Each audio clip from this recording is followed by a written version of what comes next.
Shalom, blessed be our beloved brothers and sisters. May God be with you. Join with this sermon. Shalom saudara-saudara, kiranya Tuhan menyertai kita dalam sesi ini.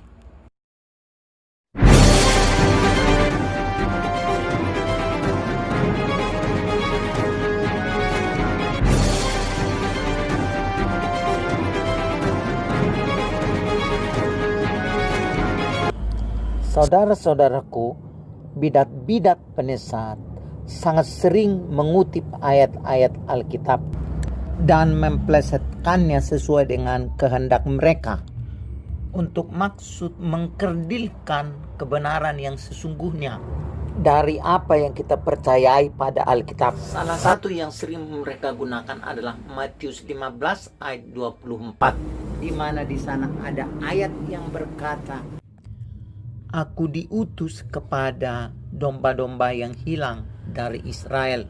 Nah, kalau kita melihat seutuhnya kisah itu adalah kisah dari seorang perempuan Kanaan yang anaknya dirasuki setan dan sangat menderita. Lalu di dalam kisah itu tergambar argumen antara Yesus dengan perempuan Kanaan itu. Perempuan Kanaan itu berkata, Tuhan, anakku sakit kerasukan setan, dia sangat menderita, kasihanilah aku. Lalu Yesus berkata, aku diutus hanya kepada domba-domba yang hilang dari Israel. Lalu selanjutnya Yesus berkata kepadanya, tidak patut mengambil roti dari tangan anak kecil dan memberikannya kepada anjing. Di luar dugaan, perempuan Kanaan yang percaya itu menjawab dengan rendah hati, benar Tuhan, tetapi anjing itu memakan remah-remah yang jatuh dari meja tuannya. Lalu Yesus berkata kepada perempuan Kanaan itu, hai ibu, besar imanmu, jadilah seperti yang engkau kehendaki. Jadi itu berarti Yesus mengabulkan permintaan dari perempuan Kanaan itu. Meskipun dia bukan orang Israel.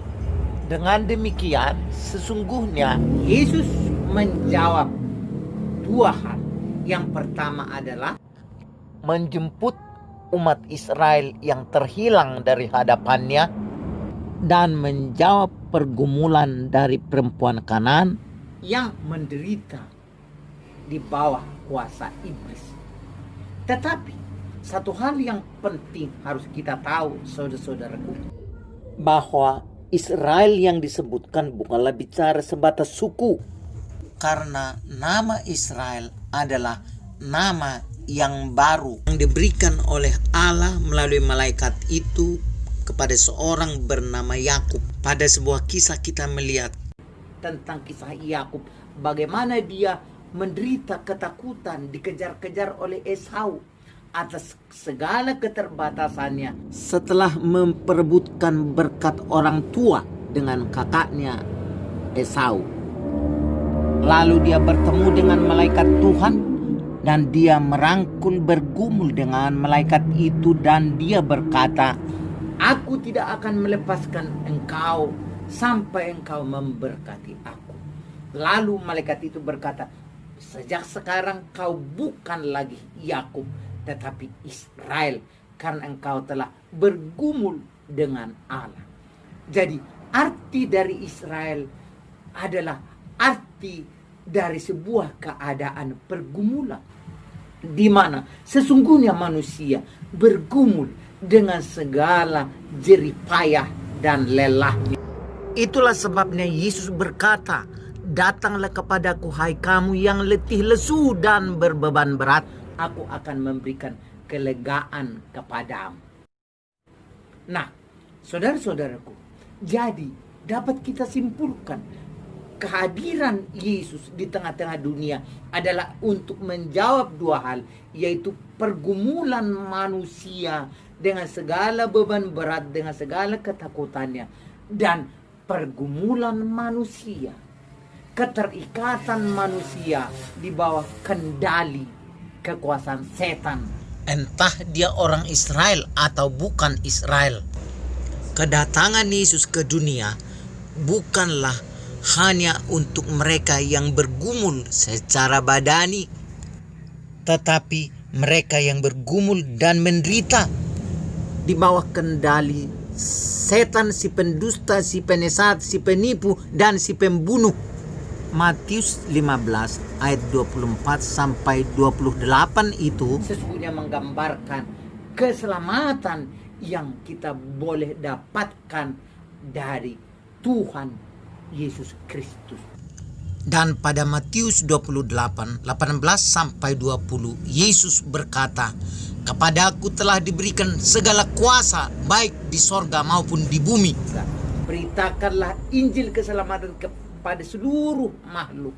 Ajarlah mereka melakukan apa yang telah kuperintahkan kepadamu. Dan barang siapa percaya, mereka akan diselamatkan. Tetapi mereka yang tidak percaya akan dihukum." Dengan demikian, jelas bagi kita bahwa Yesus diutus kepada semua manusia yang berada di bawah penderitaan, di bawah ketidaksanggupan, dan terkhusus di bawah kuasa setan. Kedatangan Yesus bukanlah soal agama, bukanlah soal suku, bukanlah soal lembaga, tetapi soal kehidupan manusia secara personal yang membutuhkan Tuhan yang sesungguhnya, Tuhan yang sejati, yang hanya menyatakan diri di dalam Yesus Kristus. Bukan soal agama, bukan soal suku, tetapi soal bagaimana engkau mendapatkan kasih karunia Tuhan, sama seperti perempuan Kanaan yang percaya. Maka sekarang percayalah kepada Tuhan Yesus. Dia adalah firman Allah yang jadi manusia. Ekspansi dari kuat kuasa Allah, ekspansi dari sorga yang menjangkau manusia dengan segala persoalannya. Allah datang melalui Yesus menyelamatkan semua orang yang percaya kepadanya. Engkau orang Kristen atau tidak orang Kristen, termasuk saudara yang mengalami sakit penyakit, yang menderita apapun pergumulan Anda, yang belum menerima Yesus Kristus sebagai Tuhan dan Juru Selamat Anda, terima Dia dan jadikan Dia penolong yang sesungguhnya, karena Dia hidup untuk selama-lamanya, termasuk hari ini untuk kehidupanmu. Jikalau saudara mendengarkan video ini, siapapun Anda, Yesus ada setia mendengarkan permohonan maupun pergumulan. Katakan sekarang, aku mau datang kepadamu, aku mau memperoleh kasih karuniamu, aku membutuhkan pertolonganmu.